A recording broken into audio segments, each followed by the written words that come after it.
This is Los Alamos, home of America's nuclear weapons program.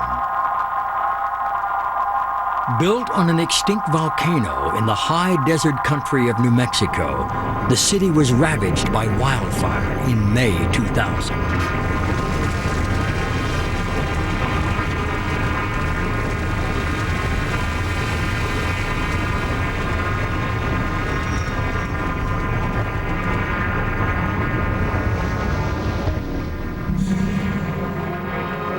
Arzamas 16, Russia. A city so secret it never appeared on any Soviet map. This is the first time filmmakers have been allowed inside.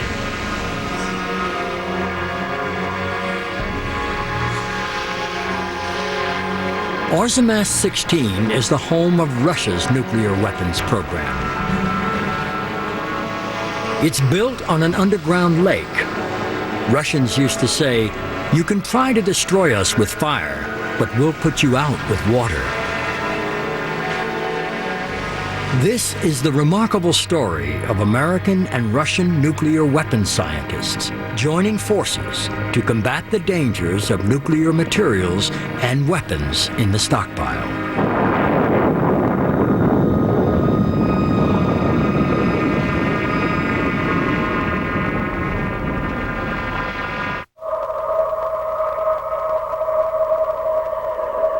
After the United States dropped 2 atomic bombs on Japan in 1945, there were attempts to ban nuclear weapons. They were unsuccessful. Once the atomic genie was out of the bottle, there was no putting it back.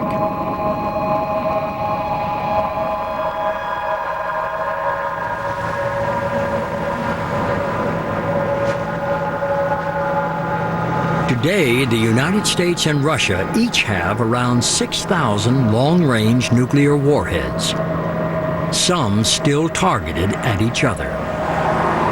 They have tens of thousands of battlefield nuclear weapons between them. Though the Cold War is over, Russia and America could still destroy each other.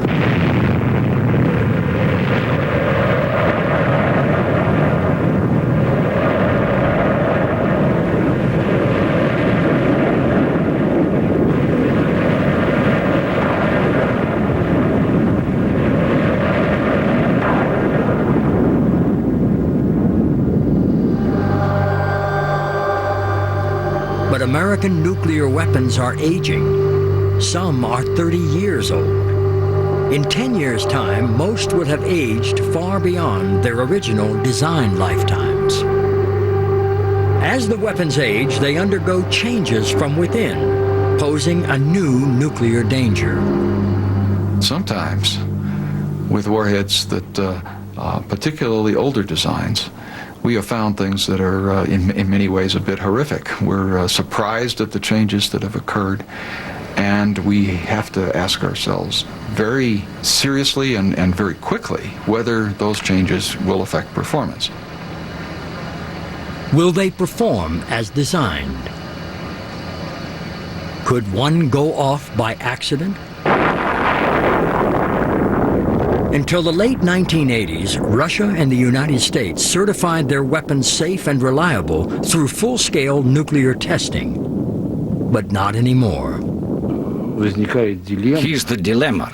On the one hand, we want to get rid of nuclear testing. On the other hand, we want to have reliable nuclear weapons. Today, the program for maintaining nuclear weapons is called Stockpile Stewardship. This means testing parts of the weapon, but not the whole of it. Look across the weapon system, take each individual part out, test it as completely as you can, put it together exactly the way you've done in the past, and keep a high confidence that it's going to work. Take your automobile, take it apart in your garage, take the engine over here and the car doors over here and the headlights, and have electricians and mechanics come in and make sure each one of those parts work. And you can put it back together, but you can't drive it. But there is a greater danger. Over 50 years, the Soviets produced enough plutonium and uranium to build 100,000 nuclear weapons. With the breakup of the Soviet Union and the resulting economic crisis, these materials became vulnerable to theft. Since 1991, workers at Russian nuclear weapons facilities have gone months at a time without pay. This has raised fears that Russian nuclear weapons and materials are vulnerable to smuggling, and that Russian scientists might sell their knowledge to other countries. Experts agree that not all of Russia's plutonium is accounted for. If some has been smuggled out of the country, the consequences could be devastating. The most likely possibility of the use of a nuclear weapon is indeed the theft of nuclear materials fashioned into a crude bomb and delivered not by a missile, but by a boat, by a van, by a train, by a terrorist organization, either in one of the Western countries or where there are Westerners, perhaps our troops, concentrated overseas. For scientists who address the problem of aging weapons and missing nuclear materials, plutonium holds the key. It's the heart of a nuclear weapon.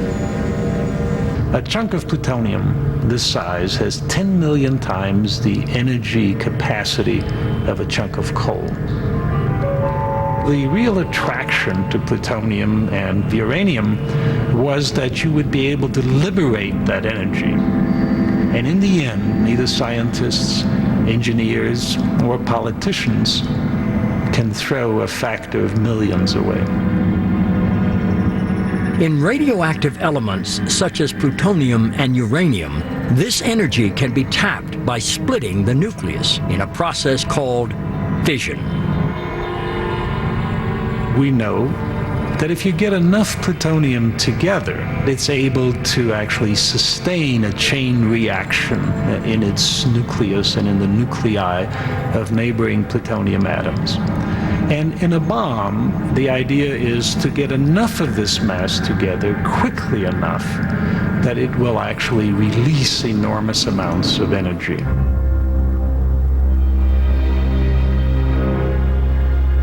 In 1939, at the outbreak of World War II, the atomic bomb was only a theoretical possibility. Plutonium had not yet been discovered. European scientists escaping to the United States warned that German physicists experimenting with uranium might be developing an atomic bomb. Our main concern was what were the Germans doing? Because you have to realize that the center for nuclear physics was primarily in Germany.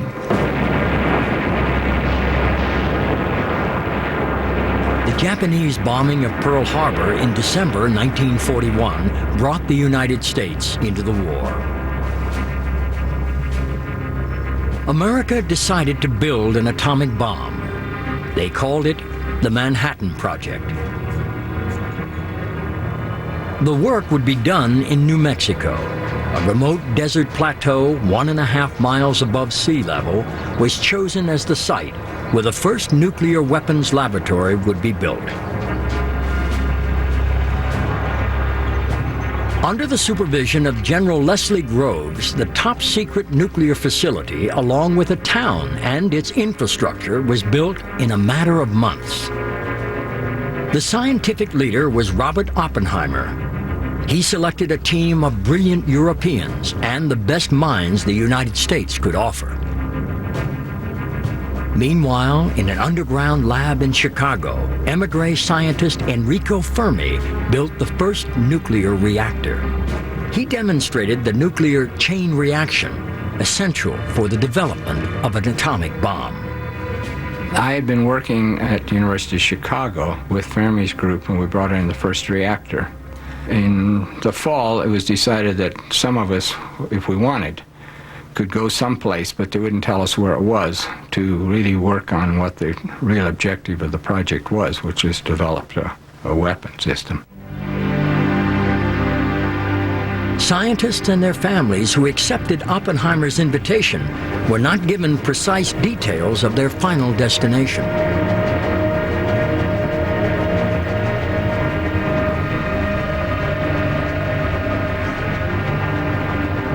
They arrived in Santa Fe, New Mexico.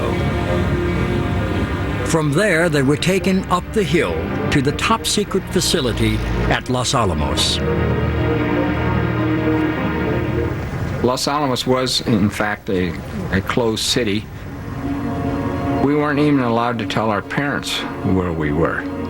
All they knew was we were in a P.O. Box 1663, and actually my daughter's birth certificate says she was born in P.O. Box 1663. All of our mail was censored going out and censored coming back in again. The challenge was enormous, not only to design the bomb, but to create enough fissile material to fuel it. Experiments were underway with natural uranium, but weapons-grade uranium was in very short supply. Man-made plutonium was discovered in 1941. Scientists thought it would be a more powerful nuclear bomb fuel than uranium. But only 1/1,000,000th of a gram existed, no more than a speck of dust. The problem for the first atomic bomb designers was how to bring fissile material together quickly enough to create a nuclear explosion.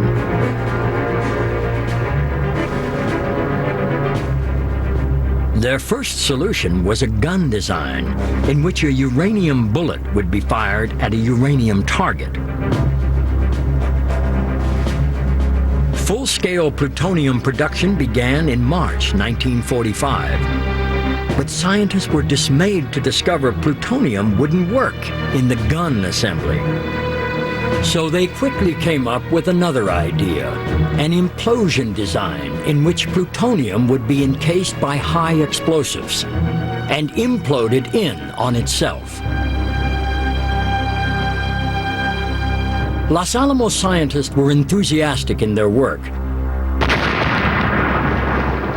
They were excited by the new science and motivated by the prospect of inventing a weapon that would end World War II.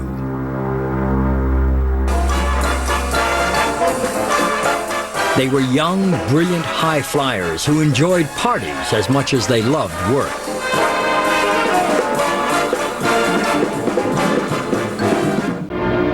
By May 1945, the Germans had surrendered in Europe. But in the Pacific, the United States was suffering horrific losses to the Japanese and their policy of no surrender. By mid-1945, Los Alamos had produced the first atomic bomb. Nicknamed Little Boy, it was a gun design fueled by uranium. The designers were so certain of success that they did not test it before use. The second bomb was simply called the device. It was an implosion design that used plutonium. But it was more complicated than the gun design and would have to be tested. In July 1945, Oppenheimer's team was ready to conduct the first test of a nuclear weapon, the device. The test was called Trinity. 7, 6, 5, 4, 3, 2, 1, no. We knew the world would not be the same. Few people laughed. Few people cried. Most people were silent. I remembered the line from the Hindu scripture, the Bhagavad Gita. Vishnu is trying to persuade the prince that he should do his duty, and to impress him takes on his multi-armed form and says, "Now death, the destroyer of worlds. I suppose we all thought that, one way or another.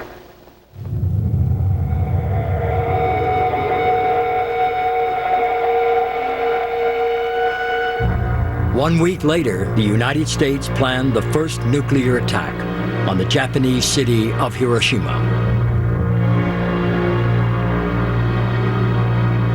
On August 5, 1945, Little Boy, the first atomic bomb, was loaded aboard the Enola Gay. Harold Agnew witnessed the destruction of Hiroshima from an aircraft flying behind the Enola Gay. We could see the city coming up. It was a beautiful day, clear, very few clouds. Everything was perfect.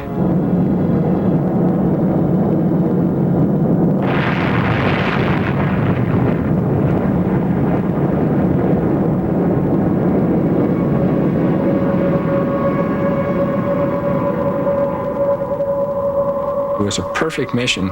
We hit the target right on, and we were within 15 seconds of the time we had planned the detonation. Looking down on the city, it was really gone. There was nothing but a brownish, mud-colored cloud all over everything. In my notebook, all I wrote down was, boy, it really went off. It really did. It really did.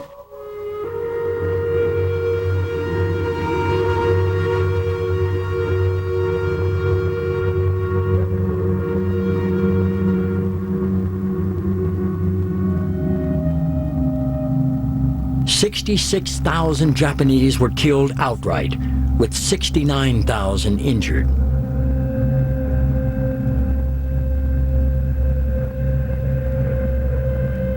Three days later, the United States dropped a second atomic bomb on Japan at Nagasaki. This was the device tested at Trinity Site. It was nicknamed Fat Man.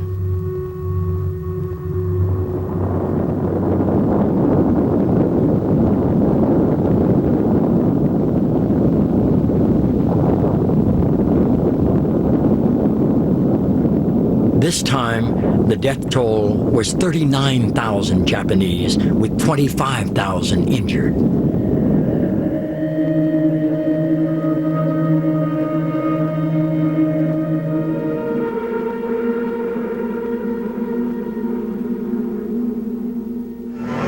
Newsmen rushed the president's report to a waiting world. And through the early evening, Tuesday, August 14th, 2 million New Yorkers jammed Times Square. It's official. It's all over. It's total victory.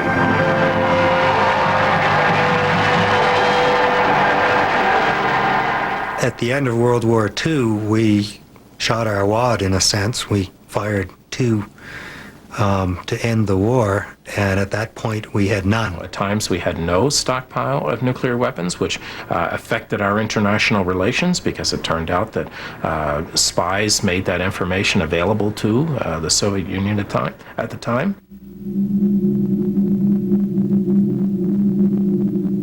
World War II cost the Soviet Union more than 20 million dead. To protect herself against future invasion and to neutralize America's growing nuclear arsenal, her first priority was to develop an atomic bomb. In 1946, in a remote region east of Moscow, the Soviets began work on their own secret nuclear city. It would be called Arzamas-16.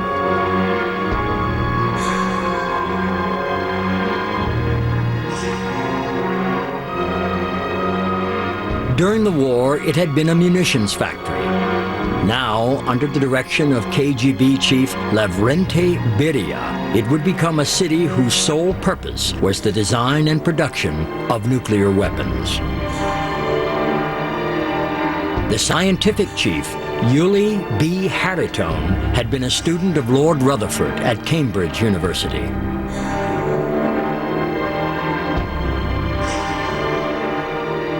The city was built by 13,000 slave laborers brought from prison camps. These included intellectuals as well as murderers and thieves. The best scientists in the Soviet Union were summoned to the laboratory.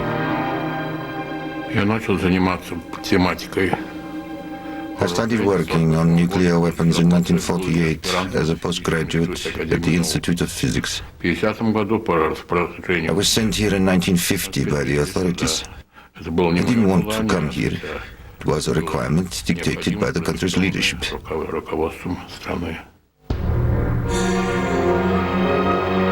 Once they arrived, there was little chance of leaving. Arzamas 16 was then, and remains now, a closed city. Within 2 years, the Soviets had built their first atomic bomb.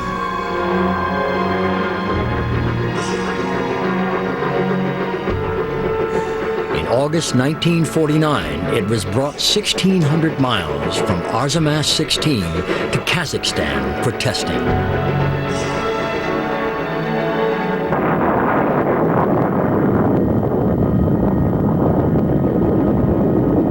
The nuclear arms race was underway. In 1949, when the Russians fired their first atomic weapon, that inspired the U.S. to both accelerate building a stockpile and to move into thermonuclear weapons.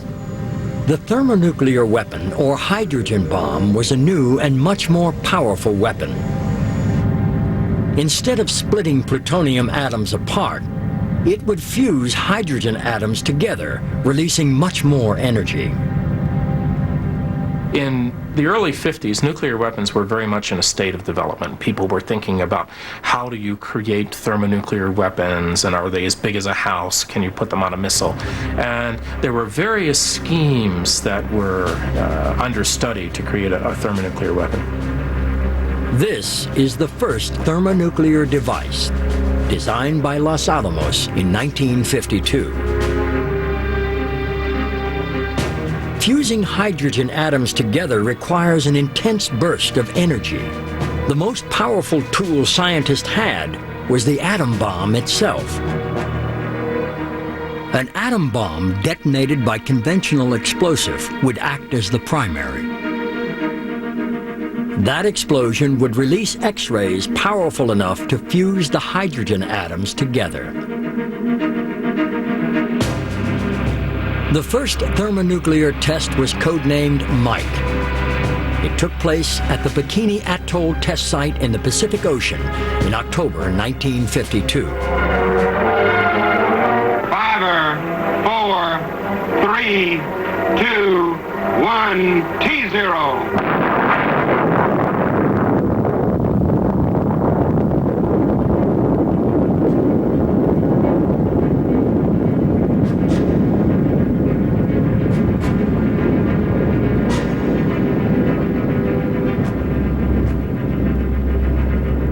Its yield was 10.4 megatons, equal to 10.5 million tons of TNT.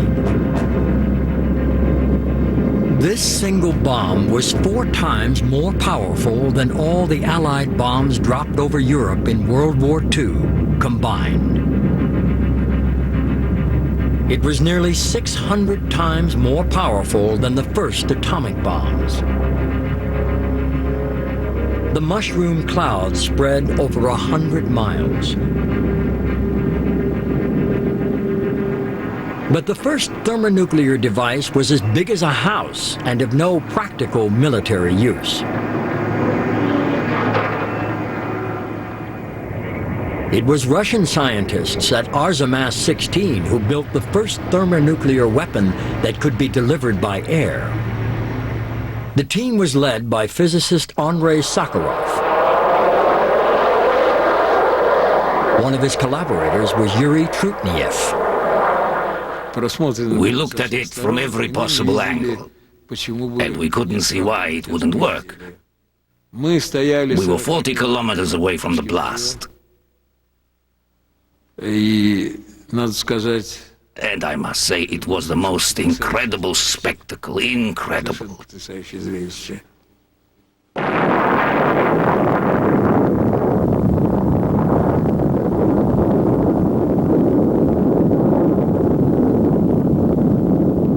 When the blast went off, we jumped up and down. Hooray! The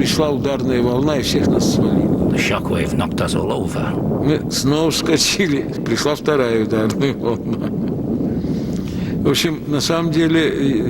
We jumped up again, and then came the second shockwave. I'm telling you this with a smile, but behind us, behind the hill, all the windows in the buses were shattered, and one soldier in a dugout was buried in falling earth. Let's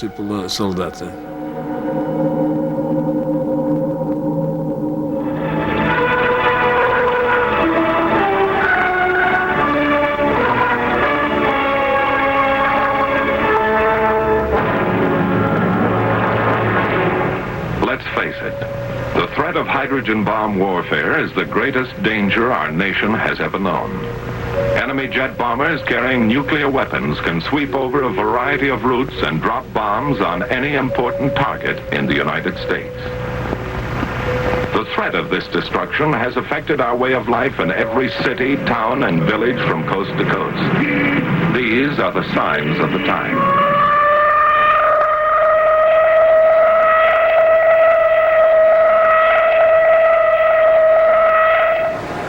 American fears were increased when in 1961, the Soviets tested the largest nuclear weapon ever built. The idea was Yuri Trutniev's. А почему бы нам не пытаться создать бомбу на 100 мегатонн?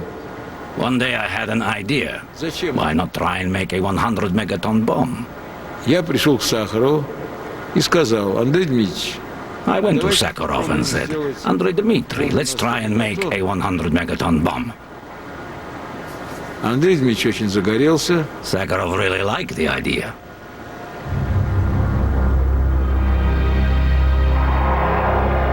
The Soviets were worried about radioactive fallout, so they tested at half capacity.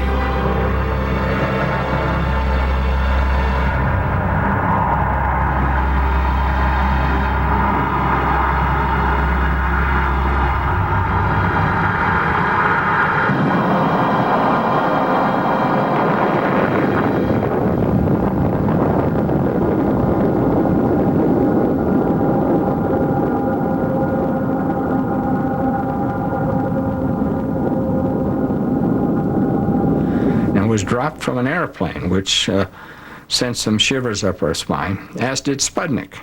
Sputnik really had us worried.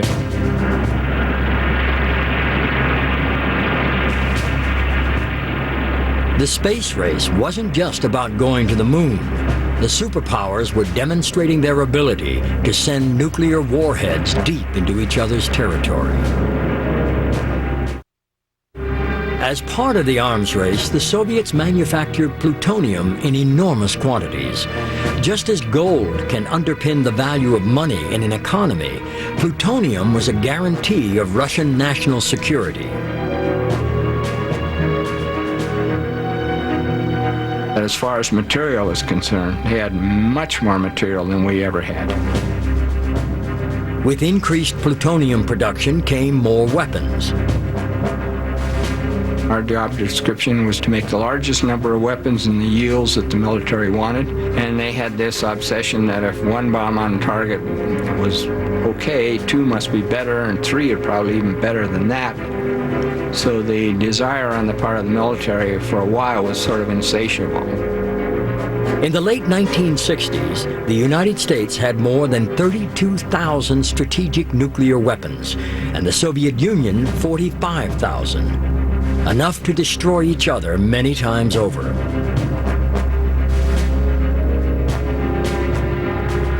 The notion was, we have enough weapons that no matter what you do, your country will be destroyed as a consequence. So don't do it. That's the concept of deterrence. Just don't attack. This extreme policy of deterrence was called MAD, or Mutually Assured Destruction. MAD meant both sides were too frightened to launch an attack. One result was 4 decades without global conflict. But peace was bought at a high price. Ordinary people lived in fear of nuclear war.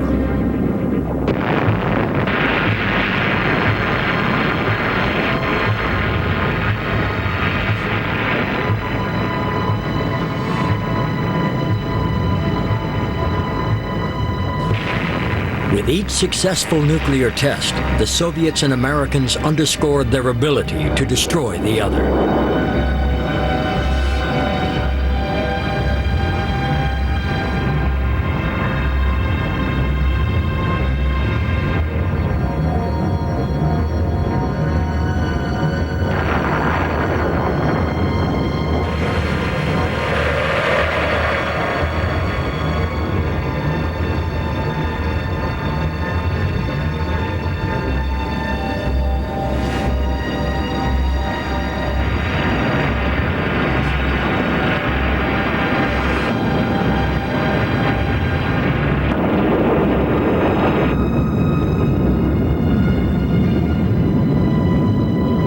By 1996, the United States had spent $5.5 trillion on its nuclear infrastructure.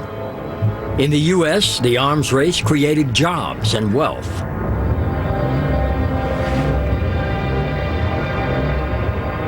In the Soviet Union, it drained the economy. But in 1963, concerned about environmental damage from tests in the atmosphere, both superpowers agreed to move them underground.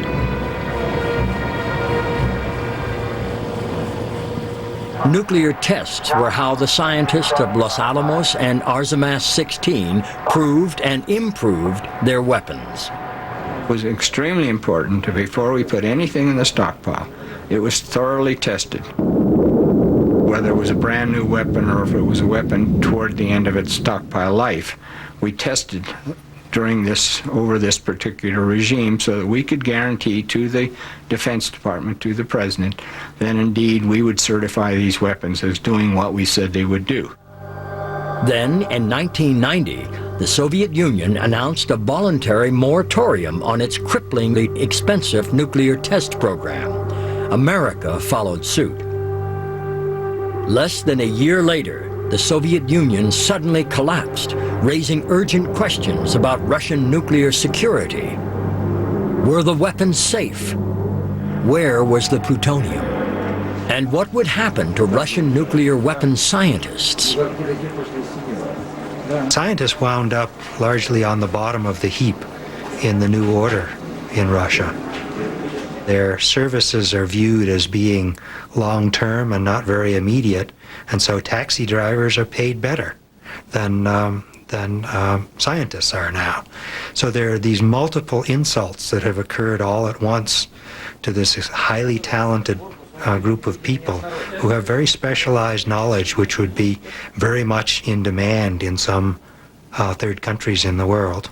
I remember this meeting still vividly today, December 16th, 1991, in Leesburg, Virginia, outside of Washington, D.C. We were at a retreat together, laboratory directors from the Department of Energy Laboratories, Admiral Watkins. He expressed President Bush's concern about how do we make sure the Russian nuclear weapons scientists don't go to Iraq. And of course, Iraq was in the forefront of our country's mind at the time. And I said, why don't we go ask them? You know, if I were director of Arzamas 16, I'd have all kinds of ideas as to how I keep my people here. Why don't we go ask them? Weeks later, he and a group of colleagues went to Arzamas 16. It was an absolutely most remarkable feeling to touch down on the soil of their secret city, Arzamas 16, the place that we knew about from intelligence, but the Russians had never put on any map. And have this elderly gentleman, and I will never forget, his hand slightly shaking, 88-year-old Yuliby Hariton, whom we called their Oppenheimer. He was saying to us, we've waited a long time for this opportunity.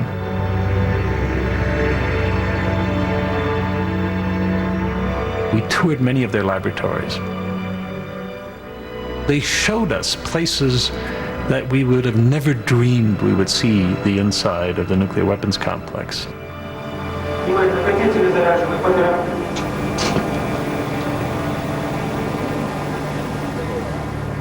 We felt that there were areas in fundamental science that we both have expertise, the Russian side and the American side, that we would be able to pursue together for the benefit of both of our laboratories, both of our nations, and for mankind.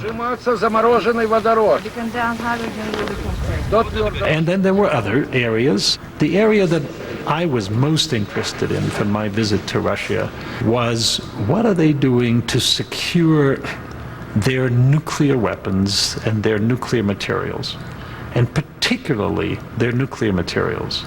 That's what I was concerned about. We started that discussion, but it was clear that the Russians were very uneasy discussing nuclear materials. So we laid out that day a protocol of several areas of potential collaboration, and we started with the one that we felt the best about, and that is scientific collaboration. So I drink and have you raise your glasses Я пью и прошу вас поднять ваши бокалы and to our working together. За нашу дружбу и совместную работу. На здоровье. The U.S. Department of Energy agreed to fund a program of lab-to-lab cooperation, which would help keep scientists at Arzamas 16 in paid employment. Top of the list for scientific collaboration was a technology known as pulsed power. Pulse power offers you the opportunity to concentrate a lot of energy in a small volume to simulate some of the things that happen in nuclear weapons. So you can compress material to very high density and study the physics and chemistry of material under incredibly high pressures. I'm talking millions of atmospheres at least. You can heat it up to temperatures that are approaching the surface of the sun, or temperatures that are achieved in nuclear weapons, and study fundamental material properties there. Banned from nuclear testing, scientists had no way of checking the safety or reliability of aging weapons in the stockpile. This job of stockpile stewardship would now have to be done by using basic science to try and understand what was happening to the weapons.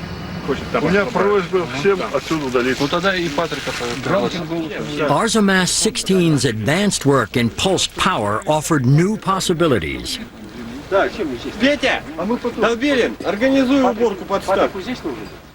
We had been reading papers that the Russian pulse power scientists have been publishing for a number of years. And there were curious little things. First of all, it wasn't clear to us that they had actually done what they said they had done, because we thought, no, they can't possibly have done this. It's physically impossible. They're just, this is just Cold War rhetoric. And then we thought, some of the individuals weren't really people, they were teams, and a name was made up. Обязательно. Минут через 15 мы приступим к проверке подрывных установок. So it was interesting the first time we went, and they showed us some of the experiments they did, and we realized they actually did the things that they said they did. And it was always remarkable, particularly one individual, Vladislav Mokov, actually was a human being. And I remember sitting in the first few meetings thinking, you're real. We thought you were a team. Put simply, pulsed power is what lay people call explosions, when a lot of energy is released in a very short space of time. Nuclear weapons are first and foremost the physics of nuclear explosions. Therefore, the pulsed power, the science of pulsed power, developed very quickly for defense purposes when nuclear weapons needed to be created. At Los Alamos, pulsed power experiments had been performed at a facility called Pegasus. Yeah, but my question has nothing to do with it. I would like to have that discussion in mind. We do a wide range of experiments on Pegasus. In many cases, it's to study the behavior of matter that's being compressed to high temperature and high pressure. It's matter that's being accelerated by the intense magnetic fields that are generated by the intense electrical currents. And sometimes it's what happens when matter gets smacked by something that's going extremely fast. Los Alamos pulsed power experiments use electricity. Small quantities are stored in capacitors, which hold the energy until required. In physicist terms, the machine stores just over 4 megajoules of electrical energy. Well, a megajoule of electrical energy, among other things, is about the amount of energy in a good jelly donut. So one way to look at the stored energy is the stored energy of about 4 jelly donuts. On the other hand, when the energy is all stored up at one time and then released, the amount of power delivered by a machine like this is equivalent to all the electrical power generating stations in the United States, all generating their energy all at the same time. This creates a high magnetic field which implodes the test material, simulating conditions inside a nuclear weapon when it detonates. The pressures that are produced may be ranging from 200,000 times the pressure of our atmosphere to perhaps 1,000,000 times the pressure of our atmosphere. As the test material is imploded, its behavior is X-rayed, photographed, and recorded on various measuring devices. These experiments are incredibly complex in detail. We're not quite ready to fire yet. The team that has to put the experiment together, they're constantly asking themselves, have I forgotten anything? Did I do this? Did I do that? Hi, Don, it's Bucket. Just make sure with Freddie, again, the usual, if you go to abort, just say abort, don't say blah. I expect to have it done in another 10 minutes. Okay, Freddie, nothing but abort. Right. If he says abort, Main bank is charging. Almost. Here they go, Frank. 5 kilovolts. 10 kilovolts. 15 kilovolts. Portion charge complete. Shoot. Firing. I didn't hear any aborts. We did abort. The entire experiment happens in a few millionths of a second. Months and months and weeks of work and some late nights and lots of tension are all kind of released all in one small fraction of a second.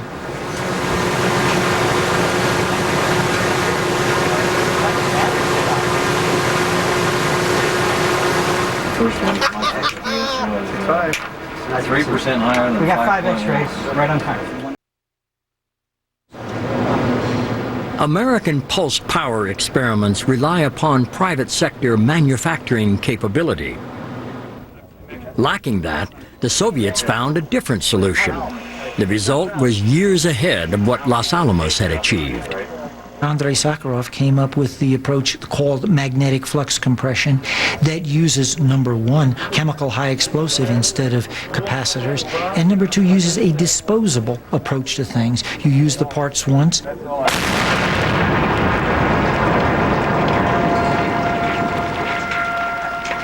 You put them aside, you throw them away.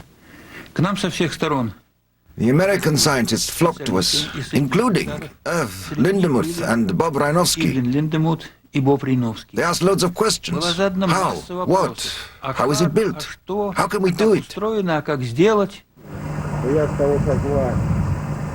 These pulsed power generators at Arzamas 16 are up to 50 times more powerful than the Pegasus machine at Los Alamos. But the Russians lacked sophisticated diagnostic equipment to measure results. The Americans did have this equipment, but couldn't match the Russian pulsed power generators. So the scientists combined resources. Okay. Okay. In October 1993, the first joint lab-to-lab experiment took place at Arzamas 16. As the train pulled into the checkpoint, the train was immediately surrounded by guards with machine guns and so forth. And it was kind of an eerie feeling. It was a feeling as if we'd sort of been transported back to Los Alamos 50 years ago.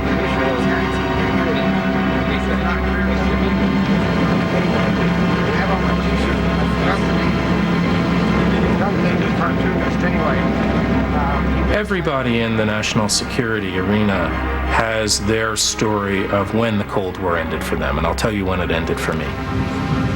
We did a joint pulse power experiment in a high explosive bunker that was used to develop nuclear weapons pointed at the United States.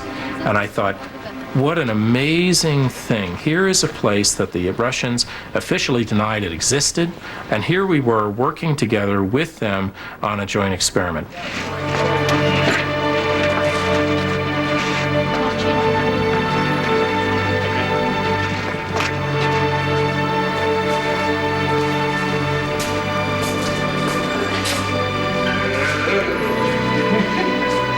Using diagnostic equipment from Los Alamos, the purpose of the experiment was to test a new pulse power generator designed by Professor Chernyshев. Аккуратно вверху перекладина. Слышите? Не поднимайтесь.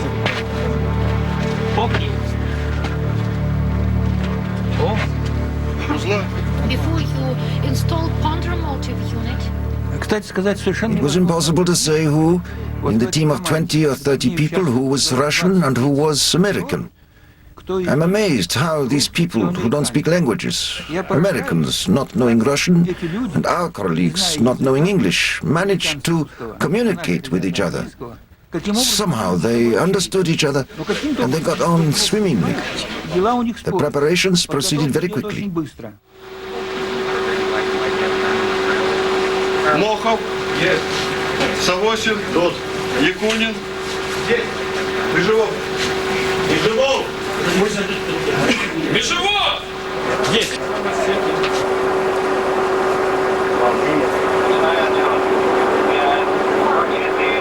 3, 2, 1. It was the longest second in my life, because during this second I have thought about everything, and it was very impressive.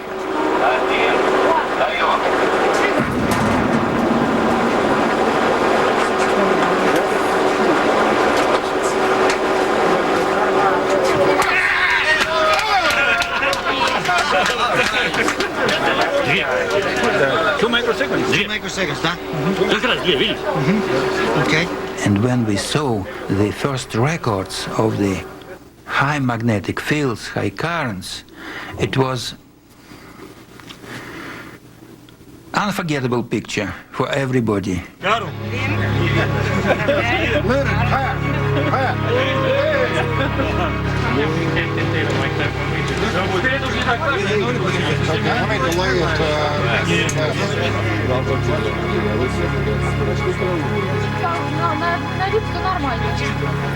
Just like Vladimir, was that from the test, or? Yes. Before the test. The experiment was a success. Chernyshev's pulse power generator worked as advertised. Doubts on both sides were dispelled. The road to collaboration was open.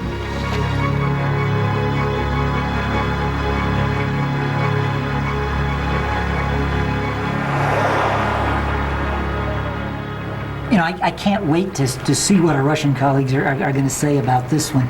This is one of those experiments that you sort of dream someday you'll have the chance to do, because you really don't know how it's going to come out.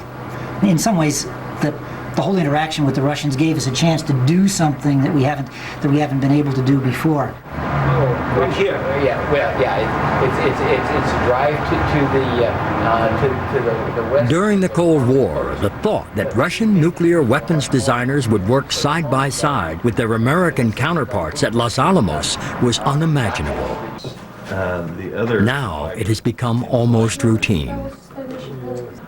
After each joint experiment, the Russians and Americans gather to interpret the results and plan the next stage of collaboration. Let me ask this question. If there was a Rus 6, Если был бы русский 6 эксперимент, предположим, what should it be? каким он мог быть, как вы думаете? Ирин, давайте вначале подведем итог РУС-5. First, let's speak about the results of the Russian 5 experiment. No, because if there's a possibility of a Rus 6, we don't have time to speak about Rus 5. Los Alamos. I really like Los Alamos. I really liked the friendliness of the people. When you arrive in Los Alamos, you feel very comfortable, very pleasant, very easy. The economic difference between the two countries, I think, was a very, very big surprise to them and an eye-opener to them. And certainly when they came into our homes, homes that we kind of consider no big deal, and yet it, you know, in terms of square footage, a few times larger than what even their highest-ranking people would have under the old Soviet system. Originally, there had to be a real cultural shock to them. 18,000 people live in Los Alamos. The lab employs 10,000 from the town and surrounding communities. Until 1957, Los Alamos was a closed city like Arzamas 16. But today, it is not entirely open. Tourists are welcome to visit the town and its museum, but discreet surveillance is ever present. Lab employees face considerable restrictions in their workplace and in traveling to sensitive countries like Russia and China. Los Alamos, like Arzamas 16, is a single-mission town. For half a century, its main purpose has been the design of nuclear weapons. It is unique in having more PhDs per capita than any other town in America. Politically, it's conservative. A rare exception is former lab employee Ed Grothus. After 25 years working on nuclear weapons, he became a peace campaigner. Now he makes a living selling surplus lab equipment. Los Alamos is kind of an incestuous community in that it's thrice screened. First, if you don't believe in the nuclear business, you don't come here. So there's only nuclear-oriented people here. Secondly, you have to be a scientist. You have to be a mathematician, a physicist, a chemist, an engineer. And thirdly, you have to have a clearance. And if in college you've read the wrong books or joined the wrong clubs, spent the night with a communist like Oppenheimer, man, they just find a more qualified applicant.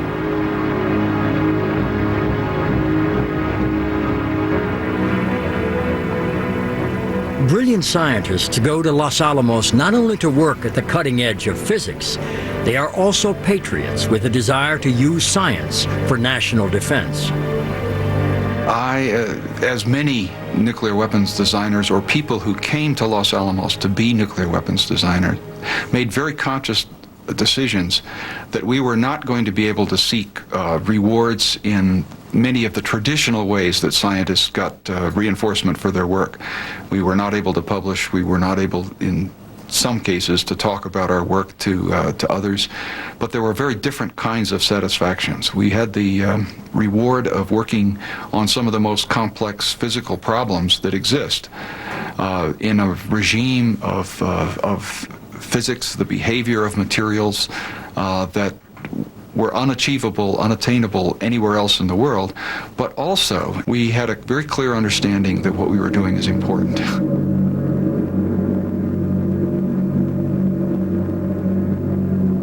The President has said nuclear weapons remain in the supreme national interest of our country. Supreme, not just important. So that means that we must be able to ensure our President that he has the confidence in those weapons that should they be needed, that they would work. Now, to do all of that without being able to test one occasionally is the real challenge of stockpile stewardship today. Today, nuclear weapons designers spend more of their time maintaining the stockpile than they do designing new weapons. Stockpile maintenance is an essential part of deterrence, even though the Cold War is over. Our weapons are being used every day. They're sitting there scaring people. That's what they're supposed to do. If the deterrence, if the threat isn't believable, if it's not real, then I don't believe it's a real deterrence, and I don't think it's going to work. And so our deterrence can't be a bluff. We have to be very certain that these weapons will work if it's required. Russia and the United States still have stockpiles numbering around 6,000 strategic nuclear weapons each, and tens of thousands of smaller ones. As they age beyond their design lifetime, safety and reliability become less certain. In Russia, aging nuclear weapons are retired from the stockpile and remanufactured. This is called manufacturing-based stockpile stewardship.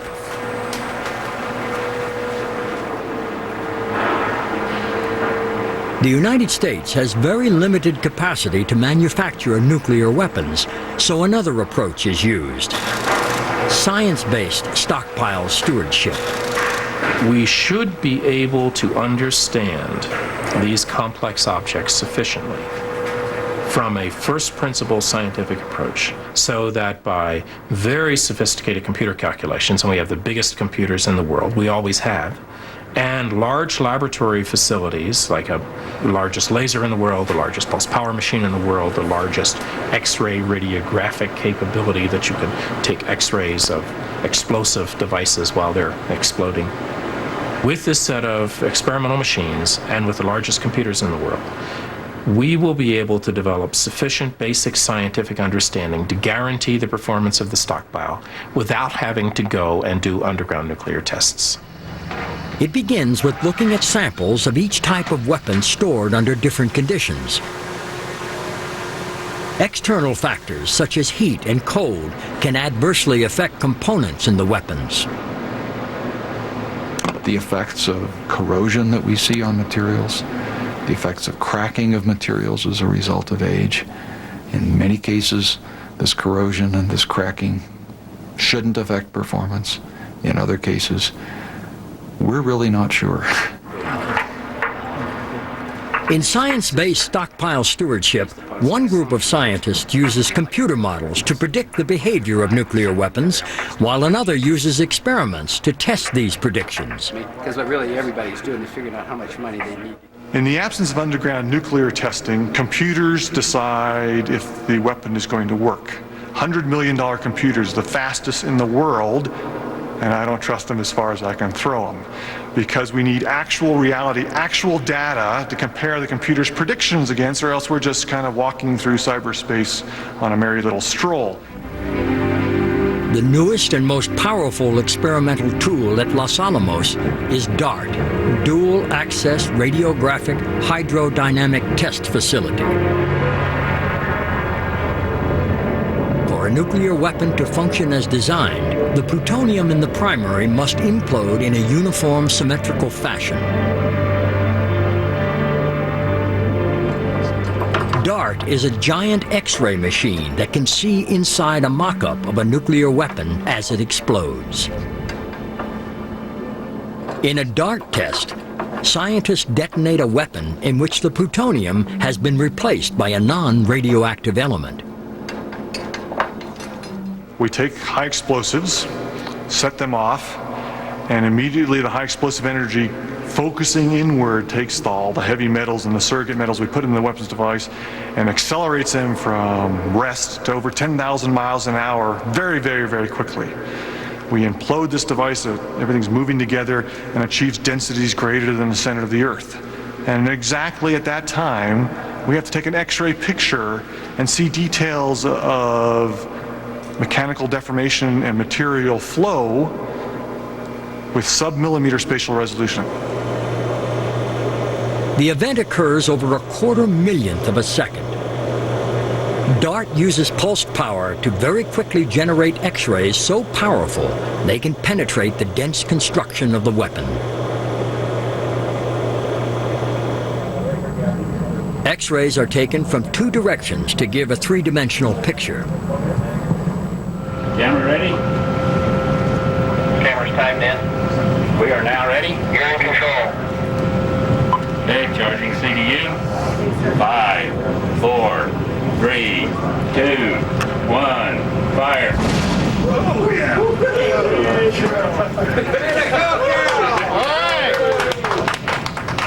Please maintain clearance and roadblock. Please stay undercover until further notice. It's very important that everything be done very symmetrically and very smoothly. But you can't do something smoothly with high explosives and instabilities of materials on different materials, and thus comes the art of nuclear weapons design, and thus becomes the need for DART itself to check that the weapon systems, as they're aging, as they're changing, still implode very smoothly, still implode very symmetrically. The most difficult challenge for stockpile stewardship is understanding changes that come from inside the weapon itself. These are mostly caused by plutonium as it ages. Nuclear weapons contain unstable substances like plutonium and tritium, which disintegrate. This disintegration does not only lead to a change in the composition of the radioactive materials, it also changes the properties of the other components surrounding them.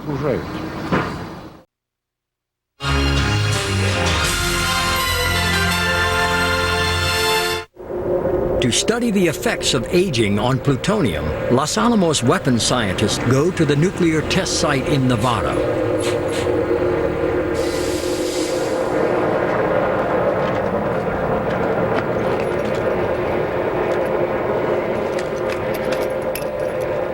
Plutonium experiments are carried out in a huge laboratory 1,000 feet underground.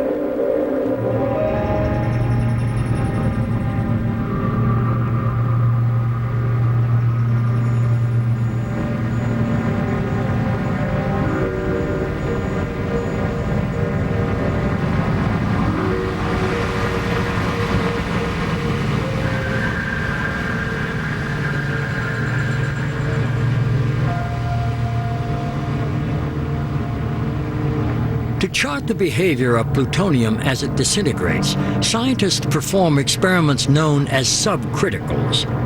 They use small amounts of plutonium, not enough to form a critical mass and nuclear explosion. Plutonium is the heart of the bomb. It's the fission trigger. And so today, as we worry about weapon aging, the part that we have greatest concern about is the plutonium, because in essence it is a radioactive material, which means it's changing constantly as a function of time. How have these internal nuclear processes affected the delicacy of the plutonium behavior when we need it? It is something that we really do not understand well enough today. And that's the essence of this aging challenge for what we call stockpile stewardship, is how can we make certain that, let's say, if we have weapons in the stockpile for a very long time, that they will be safe, that they will be reliable, in spite of the fact that plutonium is there disintegrating in front of our very eyes.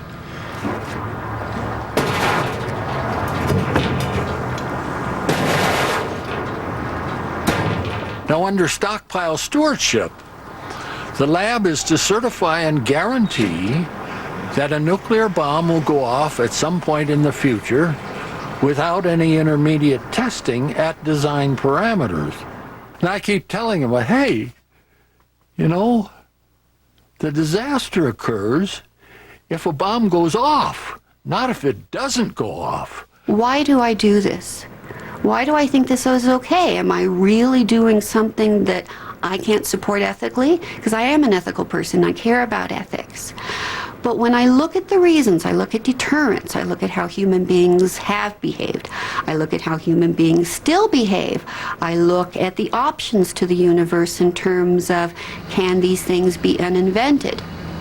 I always come back very, very clearly, with great conviction, to, yes, I support what I'm doing, and I support what the nation's doing, and I think this is the best among the various options available to us. Many weapons scientists at Los Alamos are regular churchgoers. Despite its small size, the town has nearly 30 churches.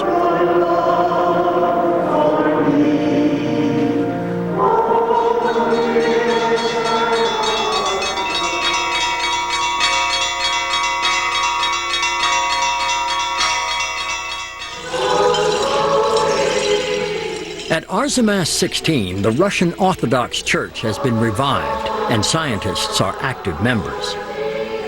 Мы все, конечно, должны думать и стремиться к тому, чтобы оружие массового. We should all strive to clear the world of weapons of mass destruction.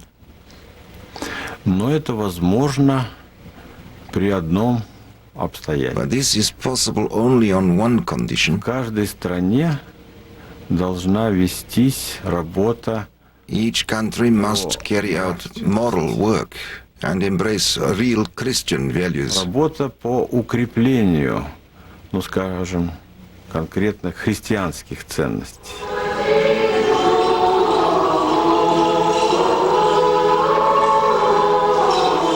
A lot of people think that working on nuclear weapons is not compatible with Christian values or Christian teaching.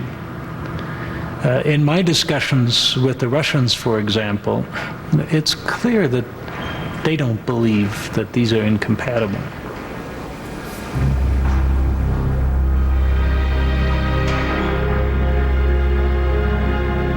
They've worked on nuclear weapons, many of them, for all of their professional lives, because they thought two things. One, that it was crucial for Russia to protect itself, that it would never ever be again as vulnerable as it was during the Second World War.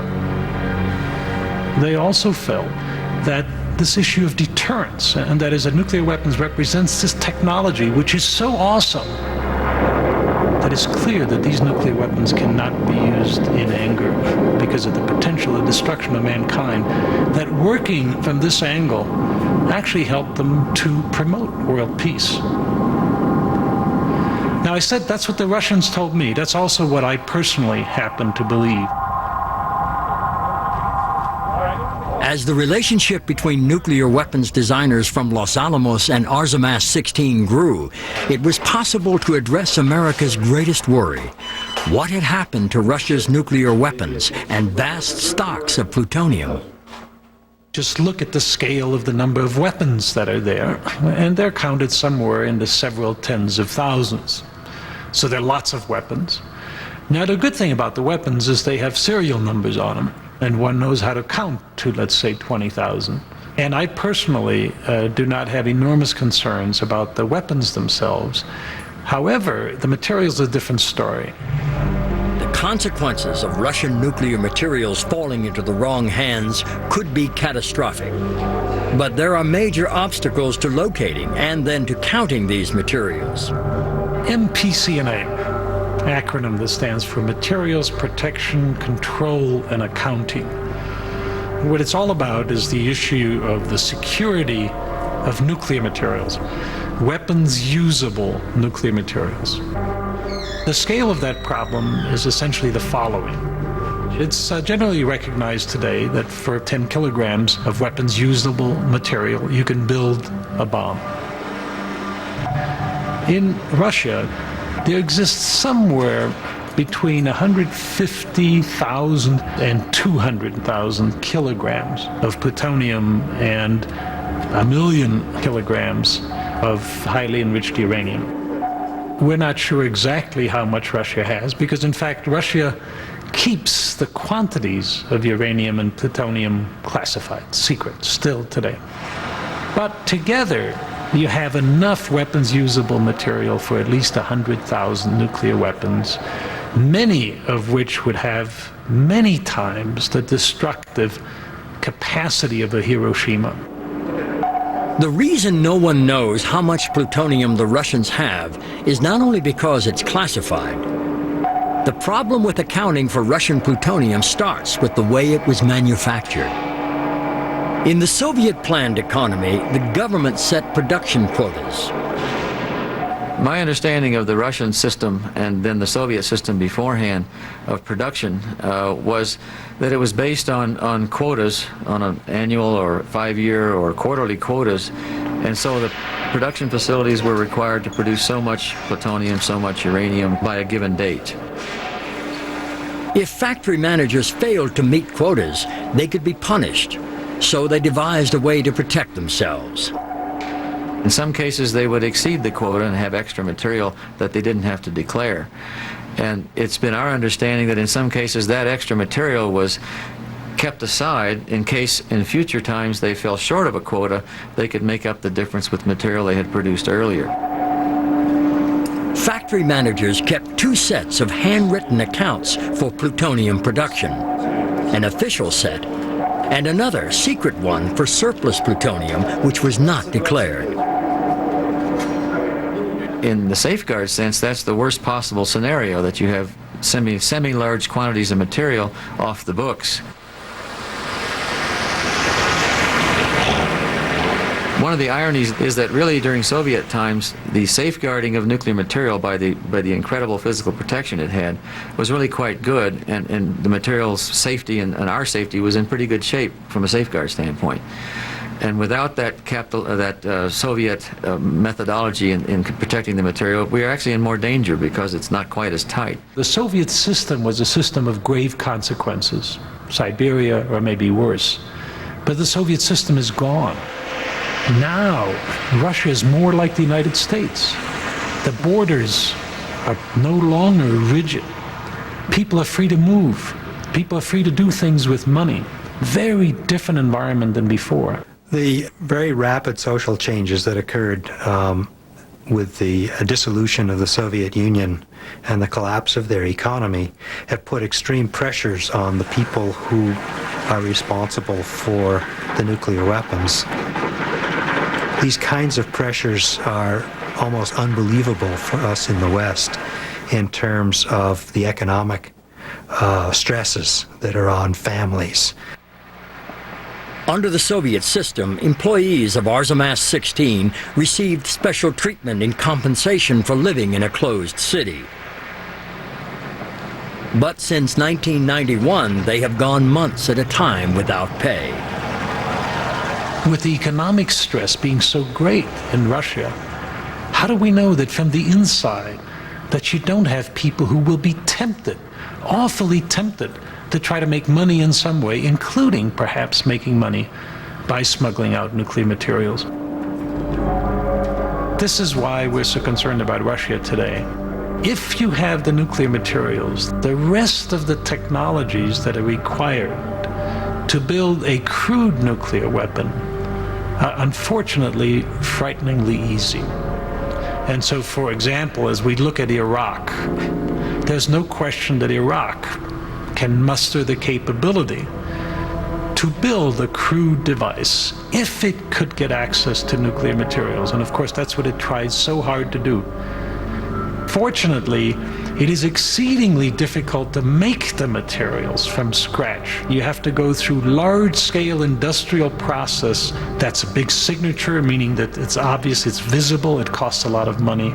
But if you can steal it, then you have a shortcut.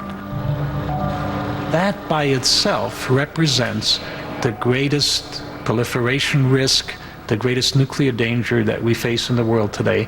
That's what prompted us to redouble our efforts to work with our Russian colleagues. The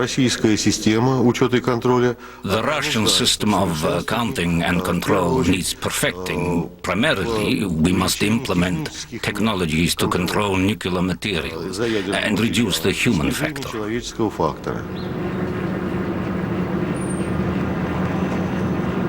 I tried to explain that you're finally in a situation that we have found ourselves in the United States for many, many years. Being an open country, you have to provide a defense in depth. You got to have fences, you have to have personnel security, but then beyond that, you have to have modern technology to help you perhaps get a signal when somebody goes through with plutonium.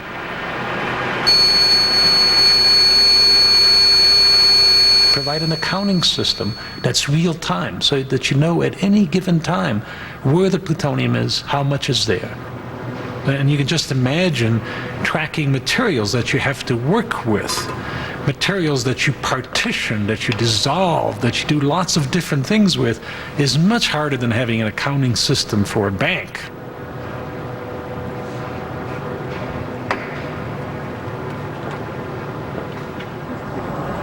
To help the Russians account for nuclear materials, the U.S. Department of Energy has invested millions of dollars in a joint program.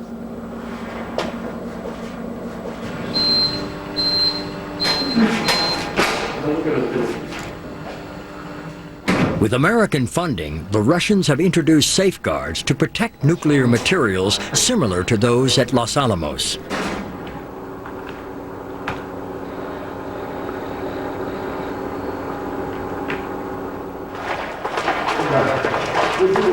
The longer-term priority is to account for all the nuclear material manufactured during the Soviet era. But there is a problem of access. Plutonium is stored at facilities spread across Russia. Some have tens of separate storage areas within them. Accurate accounting depends on access to all of these sites. So far, that has not been forthcoming. The realities are we probably are never going to get the access that we're used to getting in our own environment. And so we have to figure out a way to get by and get good safeguards done without that intimate access.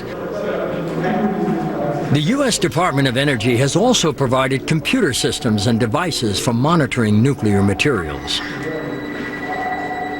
But there is still the problem of secret ledgers and the fact that some factory managers do not admit keeping a second set of accounts for surplus plutonium.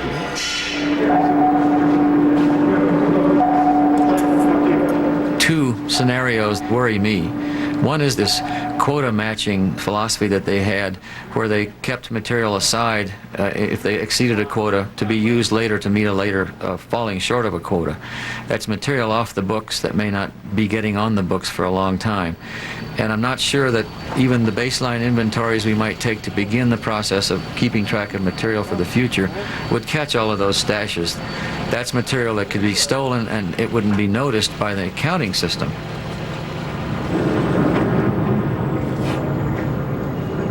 The other scenario is that if there's been smuggling already, and there's material already stashed outside the sphere of protections and so on that are getting set up, that's something that this program would not catch. Even after the collapse of the Soviet Union, Artemis 16 remains a closed city.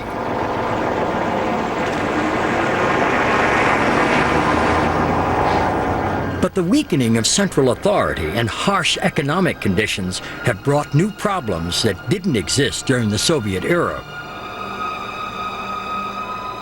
Being a closed city means Artemis 16 is one of the safest places in Russia. But recently, school children have been found using heroin. While the city is very closely policed, gangland murders have gone unsolved. And while this film was being shot, a child was kidnapped and held for ransom. If criminals can penetrate the double fences of Artemis 16, what would stop them smuggling plutonium out?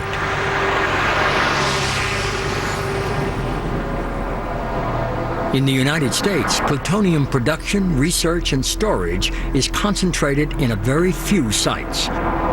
One of the most important is at Los Alamos. Technical Area 55 is the most heavily guarded facility at Los Alamos.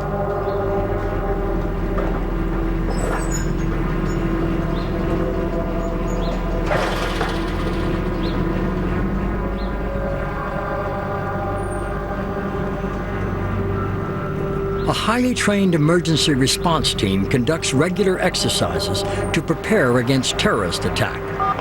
Sir, I have names of personnel that were transported that are injured. Okay, hang on.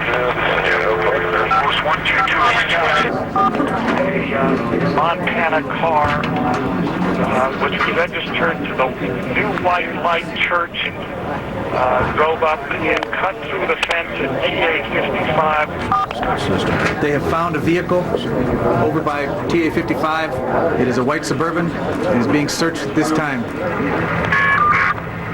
It's reported that he was hit and wounded to the left shoulder and right hand.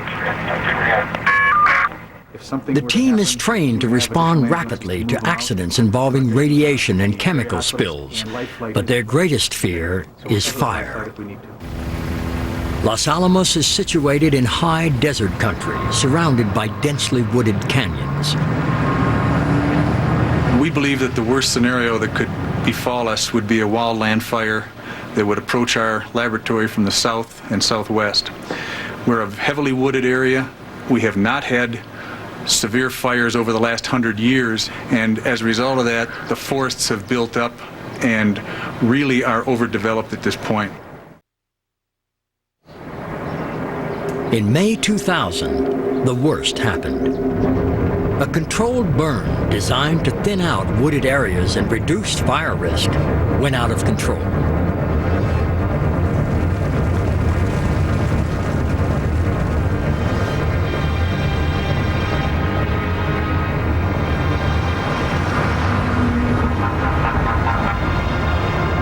The lab and entire town of Los Alamos was evacuated.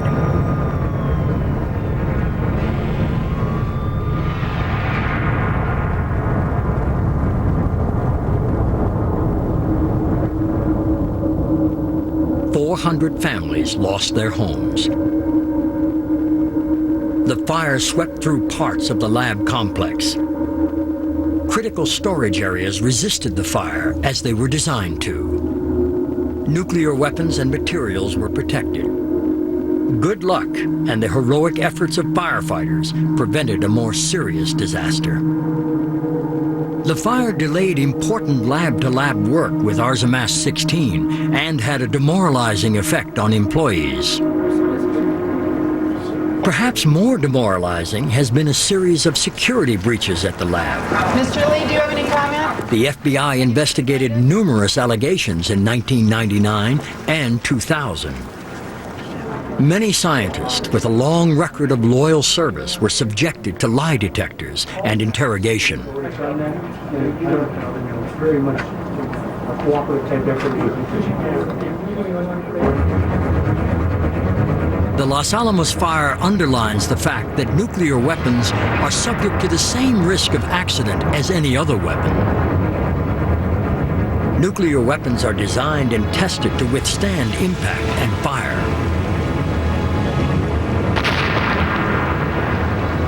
We spend a lot of time looking at how the nuclear weapon system reacts to these sort of extreme safety environments. A nuclear weapon is so hard to get to go off and make nuclear yield that there is virtually no possibility of an accident causing a large nuclear explosion. What we have to be very careful about is we can set off the high explosives that might be in a nuclear weapon and spread material around the accident site. Numerous such accidents have happened. American bombers carrying nuclear weapons crashed over Spain in 1966 and Greenland in 1968.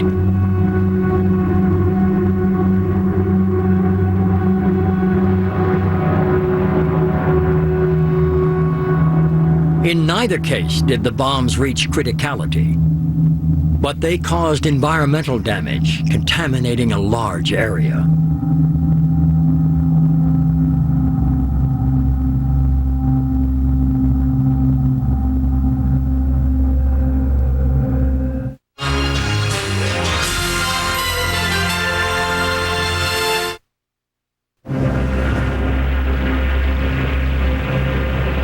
The worry that a nuclear weapon might go off accidentally or not work as intended has always been present. But in the past, nuclear tests helped reduce that risk. Science-based stockpile stewardship has led to ingenious ways of studying nuclear weapons without actually testing them. But there are some major problems.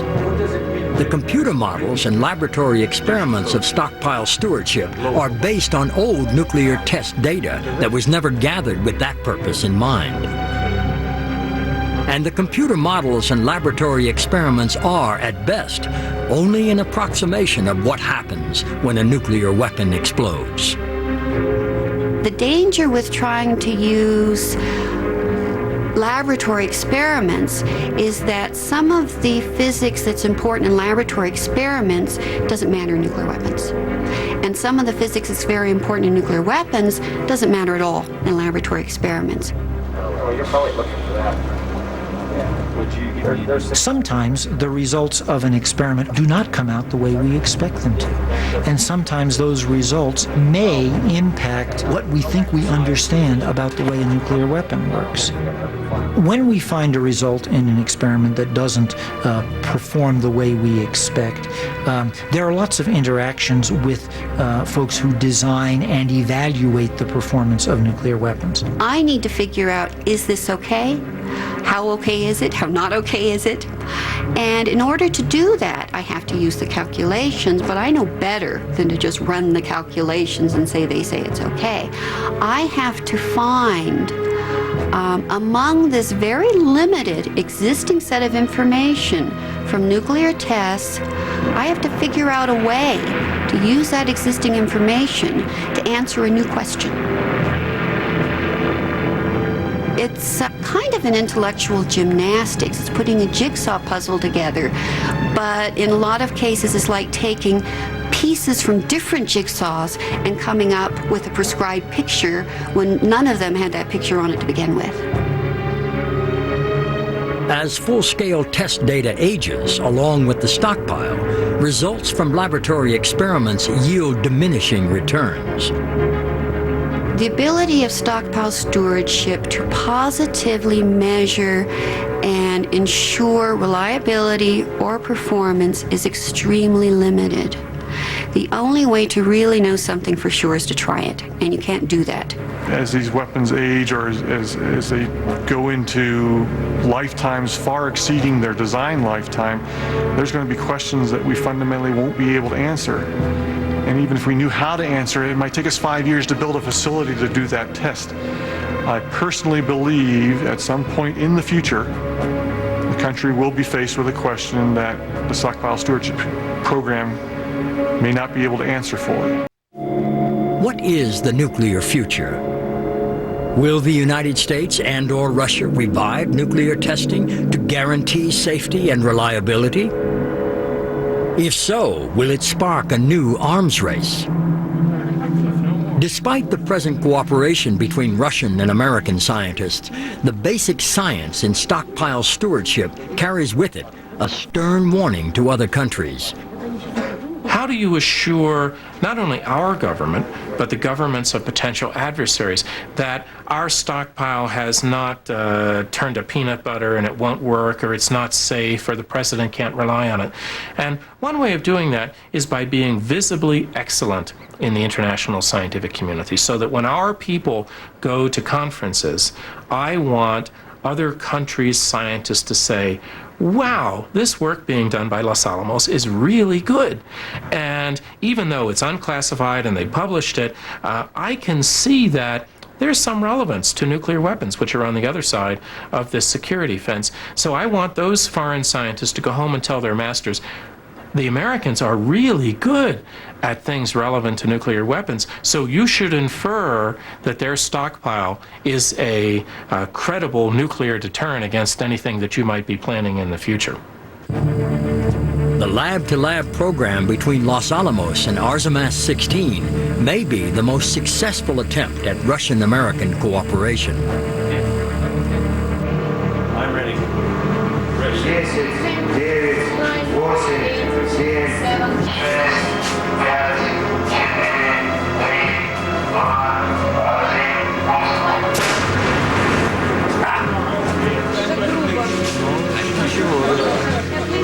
Scientists who use their genius to design each other's destruction have forged professional relationships and even deep friendships.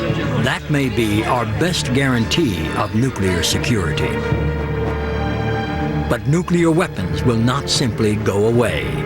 The nuclear genie is unlikely to go back in the bottle. And nuclear weapons continue to underpin the defense policies of Russia and the United States.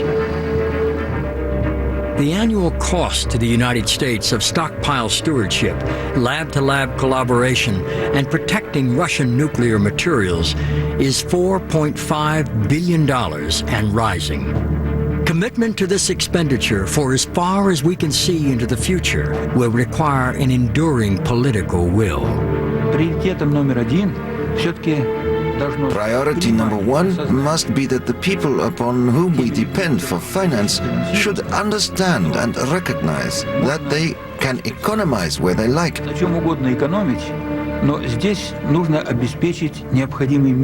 But a minimum amount of money has to be guaranteed for nuclear weapons to be kept safe and reliable. It would be inexcusable to allow the weapons to be left without appropriate control and care carried out by the inventors.